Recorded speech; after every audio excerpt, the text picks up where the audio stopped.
look at the old style bulbs, the old incandescent ones, I've got a couple here, a standard tungsten filament and a halogen. They're taking just under, or just about 77 watts. Right?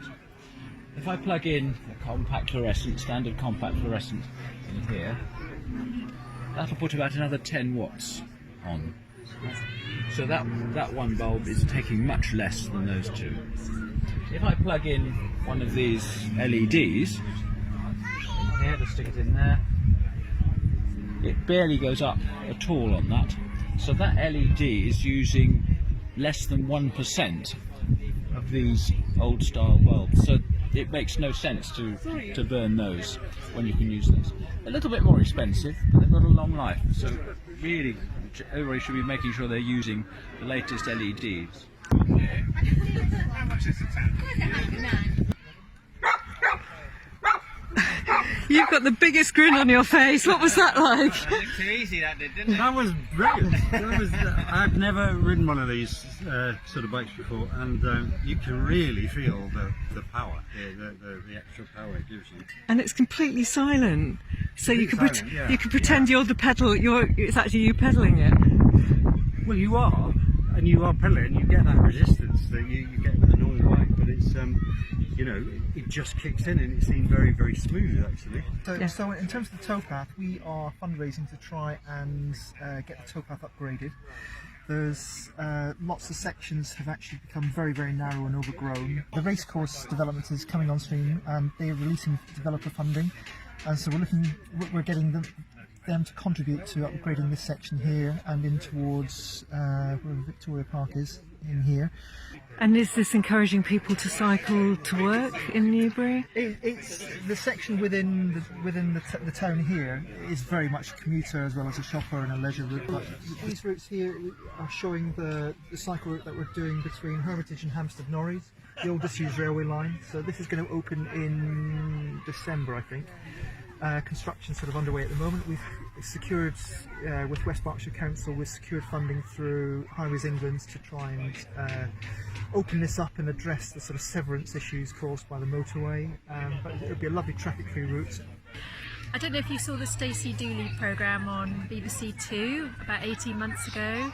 And in that programme it was called Fashion's Dirty Secrets, and she was talking about the impact of fashion globally on our environment. And the fashion industry is the second largest planetary polluter after coal and gas.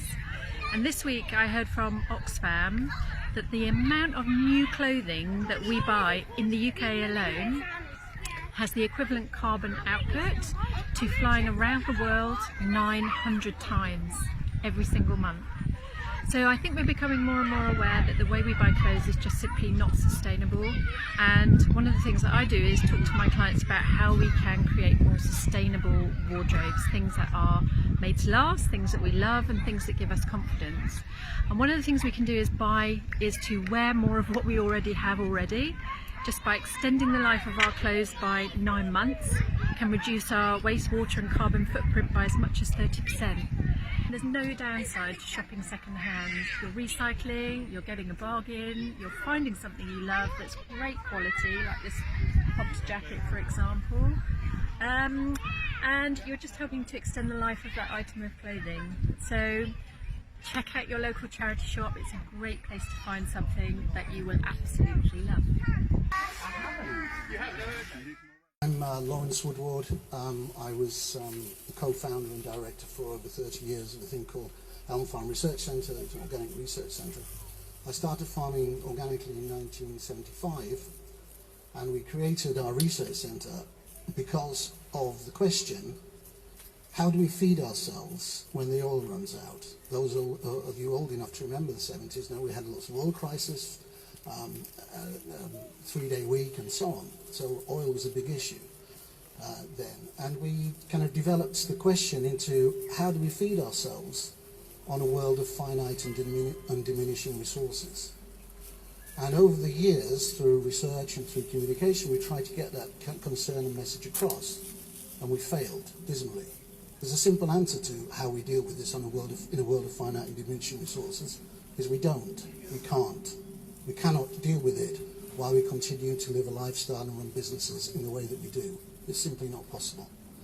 So in terms of, in answer to Freya's question, how do we spread the message? The first of all is, what is the message? It's all very well governments making declarations of we have a climate emergency. What are they going to do about it? As Greta said in the email, declarations are fine. What are we going to do about it?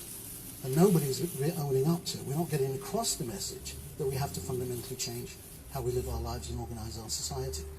Getting that message across is not easy, because there's not one simple message. There's different messages to different generations. What I say to people of my generation, as Greta Thunberg said, is actually we've stolen our children's future. The number of conversations I have which get very tetchy when I say to people, you tell me you'll do anything for your grandchildren and children, but actually you don't change your lifestyle. So what's that make you? A liar, hypocrite, whatever? Well, that message doesn't go down very well. But unless people who are my generation start listening to that message, nothing will change, because the power won't change. As far as children are concerned, it's very difficult. I asked this question to my grandkids who are at school in London, and they love the school strikes. And I thought, okay, this is just a way of getting out of school. But amazingly, they told me in detail about climate crisis. They knew and they were interested. For them to maintain that interest means their teachers have got to maintain the interest. So the local authorities, the people who run the schools, have got to support the teachers who are willing to support that ongoing message. Because it's not just one message, and it's not just for one time, it's an ongoing thing. In terms of how we do it, talking, communication, talking to everybody and so on, not ducking it is important.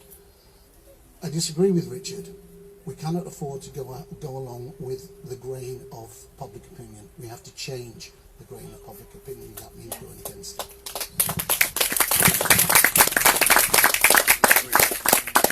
So it's been an amazing day. We've had so many people, everyone has been so happy, it's been such a success. We had, I don't know, about 100 volunteers here.